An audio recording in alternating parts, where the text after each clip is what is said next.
Chapter है class 12th economics का 3। उसका जो पहला ऑब्जेक्टिव क्वेश्चन है कि एक आयताकार अति परवलय मांग वक्र के लिए मांग की लोच क्या होती है। तो ई इक्वल टू 1 होती है मांग की लोच, 1 होती है अति परवलय मांग वक्र के लिए। उसके बाद चलते हैं दूसरे नंबर क्वेश्चन पर।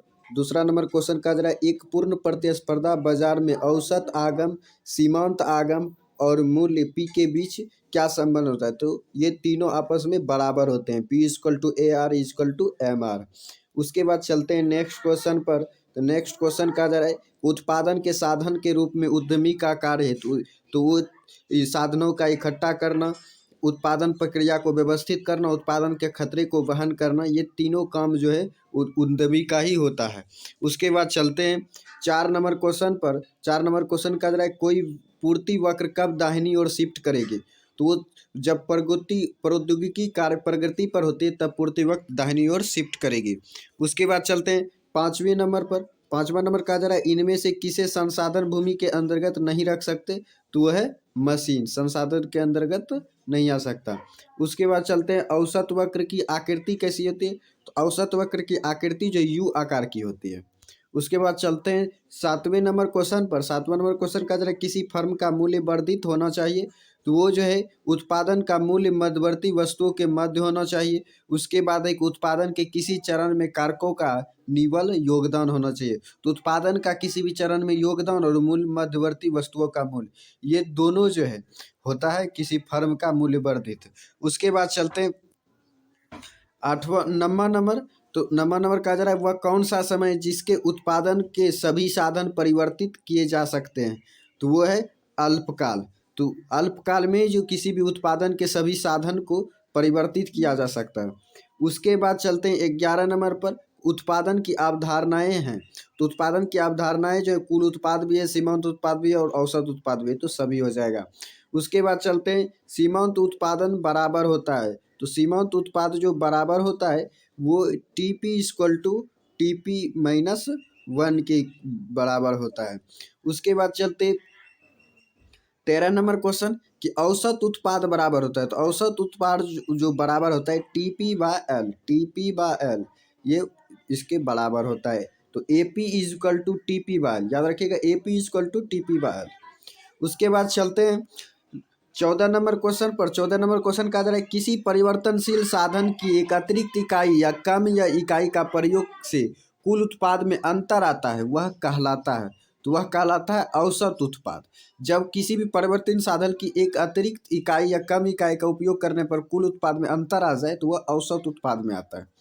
उसके बाद है 15 नंबर। 15 नंबर क्वेश्चन का जरा परिवर्तनशील साधन के प्रति इकाई उत्पादन को क्या कहा जाता है। तो सीमांत उत्पाद भी कहा जाता है और औसत उत्पाद भी कहा जाता है। तो इसलिए जो ये हो जाएगा डी नंबर इनमें से सभी।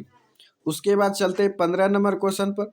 15 नंबर क्वेश्चन 16 नंबर क्वेश्चन कहा जा रहा है उत्पादनों और उत्पादन के फलनात्मक संबंध को क्या कहते हैं। तो उसे उत्पादन फलन कहते हैं। उसके बाद चलते हैं 17 नंबर क्वेश्चन पर। 17 नंबर क्वेश्चन का जरा उत्पादन फलन के निम्नलिखित मान्यताएं कौन सी हैं। तो वो है ये तीनों। उत्पादन फलन का संबंध निश्चित और समय अवधि के लिए होता है। अल्पकाल में उत्पादन के कुछ साधन स्थिर और अन्य परिवर्तनशील होते हैं। अल्पकाल में तकनीकी स्तर में कोई परिवर्तन नहीं होता है। तो ये तीनों बात सही है, तो इसलिए हो जाएगा डी नंबर।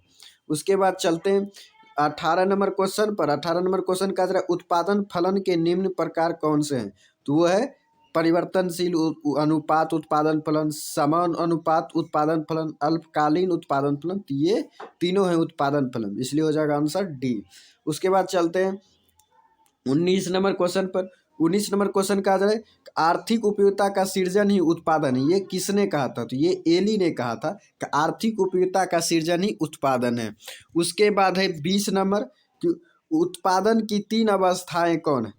तो उत्पादन की जो है 3 अवस्थाएं हैं, वो हैं कुल उत्पाद, सीमांत उत्पाद और औसत उत्पाद, डी नंबर। तो ये हो जाएगा। उसके बाद चलते हैं 21 नंबर पर। 21 नंबर कहा जा रहा है उत्पादन फलन में उत्पादन किसका फनल है। तो वो है उत्पत्ति के साधनों का।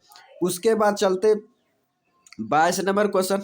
तो 22 नंबर क्वेश्चन का उत्पत्ति ह्रास नियम लागू होने का मुख्य कारण कौन सा है। तो वह साधनों की सीमितता और साधनों का अपूर्ण स्थानापन्न होना।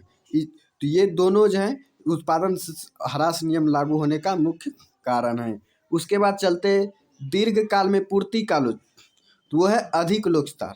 दीर्घकाल में पूर्ति का लोच जो है अधिक लोचदार होता है। अब चलते हैं नेक्स्ट क्वेश्चन पर 24 नंबर कि दीर्घकाल उत्पादन फलन का संबंध निम्न में से किससे है, तो वह पैमाने के प्रतिफल नियम द्वारा। उसके बाद चलते हैं 25 नंबर क्वेश्चन। 25 नंबर क्वेश्चन का अल्पकालीन उत्पादन की दशा में एक विवेकशील उत्पादक किस अवस्था तक उत्पादन करना पसंद करेगा, तो वह तृतीय अवस्था तक। उसके बाद चलते हैं 26 नंबर क्वेश्चन। 26 नंबर क्वेश्चन कहा जा रहा है कि परिवर्तनशील अनुपात का नियम उत्पादन के 3 अवस्थाओं की चर्चा करता है। उत्पादन के प्रथम चरण में तो सीमांत और औसत उत्पादन बढ़ता है।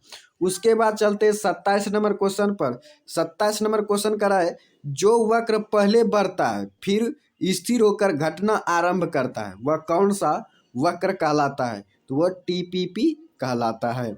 उसके बाद चलते हैं 28 नंबर क्वेश्चन पर कि परिवर्तनशील अनुपात का नियम संबंधित है, तो वह है अल्पकाल से।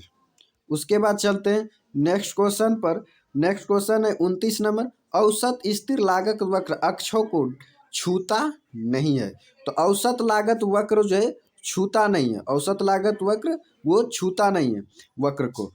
अब उसके बाद चलते 30 नंबर क्वेश्चन पर। 30 नंबर क्वेश्चन का है कि औसत परिवर्तनशील लागत भागफल होता है, तो वो होता है कुल परिवर्तनशील और उत्पादन की मात्रा का। उसके बाद चलते 31 नंबर क्वेश्चन पर। 31 नंबर क्वेश्चन का है कि एक उत्पादक उस समय संतुलन में होगा जब उसके लाभ अधिकतम होंगे, तो वो है कोतोस्वाइनी। उसके बाद चलते हैं